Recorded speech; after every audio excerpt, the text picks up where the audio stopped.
কৃষ্ণ শংকৰ গুৰু হৰি হে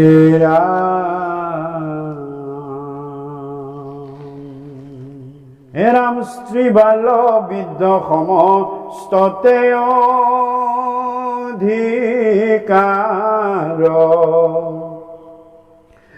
চাণ্ডালকো কৰে নামে তেখনে উদ্ধাৰ কলিৰ সন্ধ্যাত মই পঢ়িলো পিতৃত তুমি মহাবৈষ্ণৱত কৰিব বিদিত।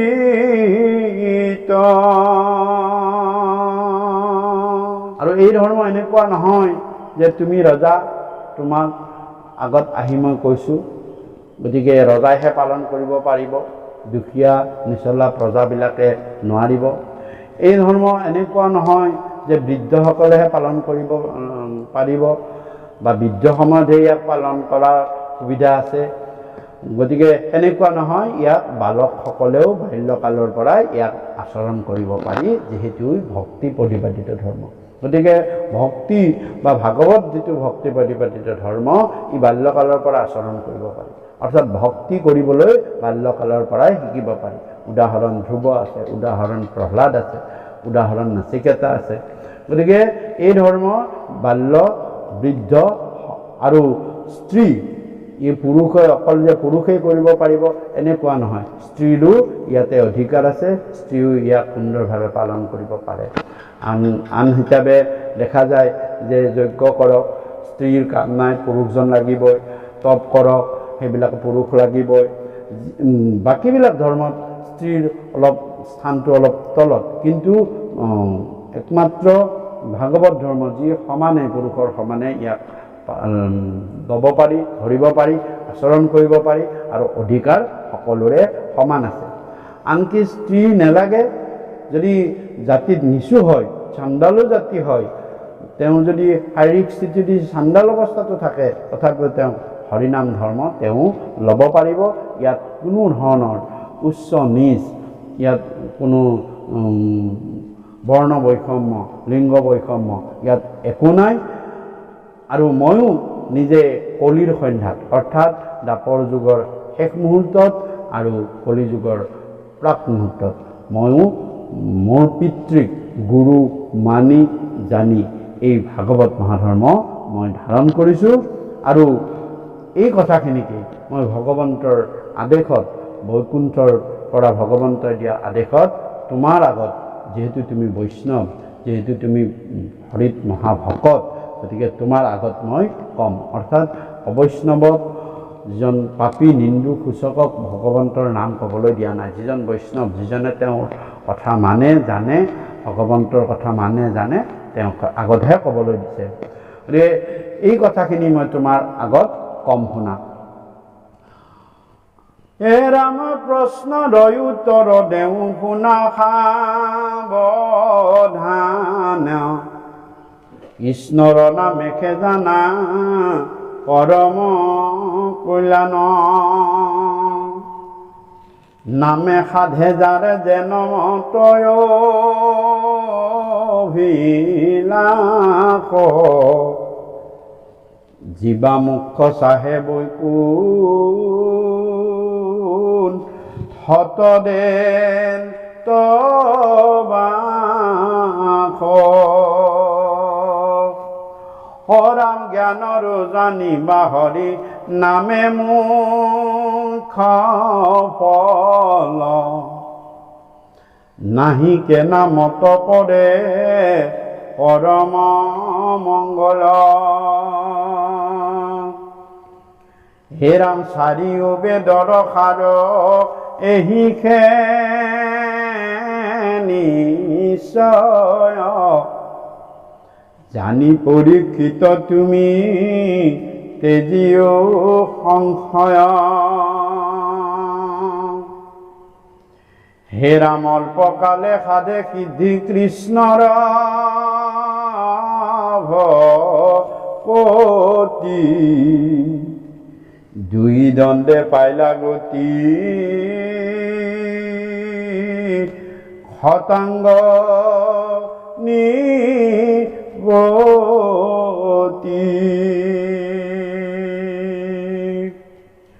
হে ৰজা, মই তোমাৰ এই প্ৰশ্নকেইটাৰ উত্তৰ দিবলৈ মই আগবাঢ়িছোঁ। তুমি সাৱধান কৰি কৃষ্ণ কথা শুনা আৰু এই কৃষ্ণ নামৰ সকলোকে কল্যাণকামী চিন্তা কৰে কৃষ্ণ নামে। ই কোনো শত্ৰু মিত্ৰৰ কোনো কথা নাই, ভাল বেয়াৰ কথা নাই, পাপি তাপিৰ কথা নাই। সকলোৰে কল্যাণ সাধিব পাৰে একমাত্ৰ কৃষ্ণ নামে। আৰু নামে সাধে যাৰ যেন মত অভিলাষ। যাৰ যেনেকুৱা অভিলাষ আছে, কোনোবাই যদি বিদ্যা বিচাৰিছে তেওঁ বিদ্যাৰ অভিলাষটো ভগৱন্তই পূৰণ কৰিব। কোনোবাই ধন বিচাৰিছে, কোনোবাই বল বিচাৰিছে, কোনোবাই ঐশ্বৰ্য বিচাৰিছে, কোনোবাই যিয়ে যি নিবিচাৰক সকলো অভিলাষ নামে সাধন কৰিব পাৰে। কিন্তু বিভাগীয় যিবিলাক দেৱ দেৱী আছে তেওঁলোকে বিভাগীয় বস্তুখিনি তেওঁ যি বিভাগৰ দেৱতা বা দেৱী তাৰহে পূৰণ কৰিব। যেনেকুৱা সৰস্বতী দেৱীয়ে অকল বিদ্যাই দিব পাৰিব, তেওঁ কেতিয়াও ধন দিব নোৱাৰে। ঠিক তেনে ধনৰ দেৱী লক্ষ্মীয়ে সদায় টকা পইচাই দিব পাৰিব, তেওঁ কেতিয়াও শক্তি দিব নোৱাৰে বা বিদ্যা দিব নোৱাৰে। দুৰ্গা দেৱীয়ে শক্তিহে দিব পাৰিব, কিন্তু তেওঁ তোমাক বিদ্যা বা ধন দিব নোৱাৰে। সূৰ্যই যেনেকুৱা পোহৰ আৰু তাপহে দিব পাৰিব, সি কেতিয়াও বৃষ্টি দিব নোৱাৰে। বৰুণে সদায় বৃষ্টিয়ে দিব, ই কেতিয়াও পোহৰ বা তাপ দিব নোৱাৰে। কিন্তু একমাত্ৰ ভগৱন্তৰ নাম, একমাত্ৰ ভগৱন্ত ঈশ্বৰ কৃষ্ণ, যি সকলো অভিলাষ তেওঁ পূৰ্ণ কৰিব পাৰে। আৰু তেওঁ নিৰাময় হৰি। টকা পইচা লক্ষ্মী দেৱীয়ে দিলে, কিন্তু ভগৱন্ত নিৰাময় হৰি। তেওঁ লগতে তোমাৰ ৰোগো দূৰ কৰিব পাৰিব তেওঁ। গতিকে তোমাক ভগৱন্তই ক'ব দে টকা পইচা এসোপা দে, কিন্তু লগতে এসোপামান বেমাৰো দে, তেতিয়াহ'লে তুমি কি পইচাৰেতো হ'বা। গতিকে ভগৱন্তই কৃপা কৰিলে তোমাক সকলো দিব, সকলো সুমতি সুজ্ঞান সকলোখিনি ভগৱন্তই দিব পাৰে। গতিকে যাৰ যেন মত অভিলাষ। আৰু কোনোবাই যদি মুখ্য চাই তেওঁ মুখ্যও তেওঁ দিব পাৰে, কিন্তু আন দেৱ দেৱীয়ে কেতিয়াও মুখ্য দিব নোৱাৰে, কাৰো শক্তি নাই। দেৱ দেৱীয়ে নিজে স্বীকাৰ কৰিছে যে আমি মুখ্য ব্যতিৰেকে মাগিও বৰ। শতাংগকেই কৈছে, ইয়াতো অলপ পিছত ওলাবই কথাটো। গতিকে ভগৱন্ত ঈশ্বৰ পুৰুষে মুখ্যও দিব পাৰে, এই সংসাৰ চক্ৰৰ পৰা তোমাক মোকলাইও লৈ যাব পাৰে, আৰু তোমাক বৈকুণ্ঠত তেওঁ বাসো দিব পাৰে। তেওঁ পঞ্চ প্ৰকাৰৰ মুক্তি আছে, সেই মুক্তিৰে তোমাক বৈকুণ্ঠত বাসো দিব পাৰে। সকলোখিনি ভগৱন্ত ঈশ্বৰ পুৰুষৰ নামে কৰিব পাৰে, যিহেতু নামেই কৃষ্ণ সূৰ্য ভৈলন্ত উদিত, নাম ধৰ্ম কৰিলে বিদিত। এইবাৰ কৃষ্ণ নামত আছে। আৰু সেইকাৰণে কৈছে জ্ঞানৰো জানিবা হৰি নামে মহাফল।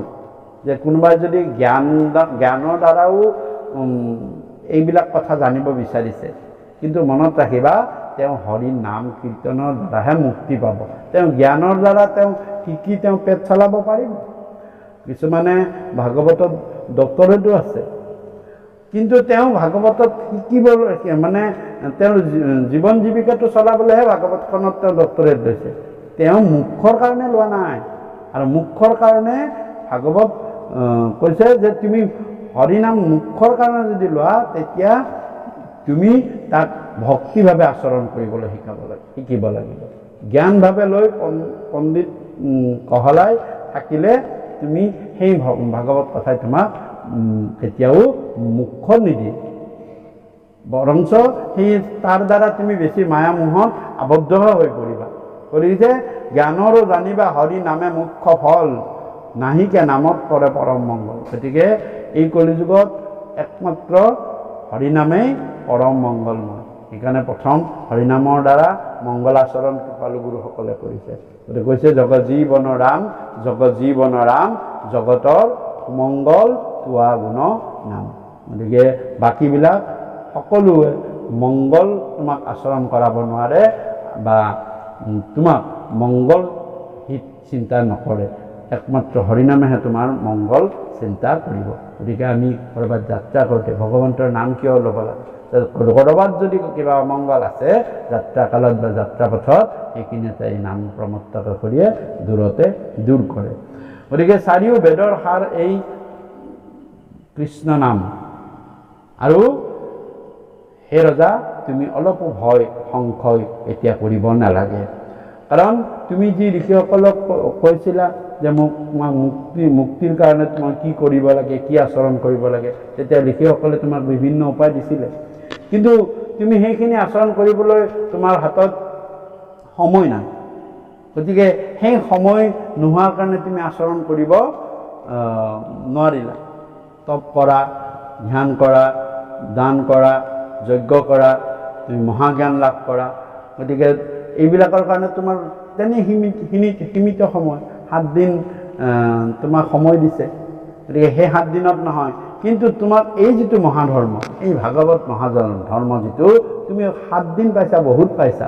সেই ৰজা শতাংগ নামৰ এজন ৰজাই 2 দণ্ড অৰ্থাৎ 48 মিনিটত তেওঁ পৰম গতি লাভ কৰিছিল। তেওঁ পৰম গতি লাভ কৰি সাৰূপ্য মুক্তি লাভ কৰিছে মাত্ৰ 2 দণ্ডত। সেই ৰজা শুনাচোন সেই পৌৰাণিক কাহিনী কথা, ৰজা শতাংগৰ কথা।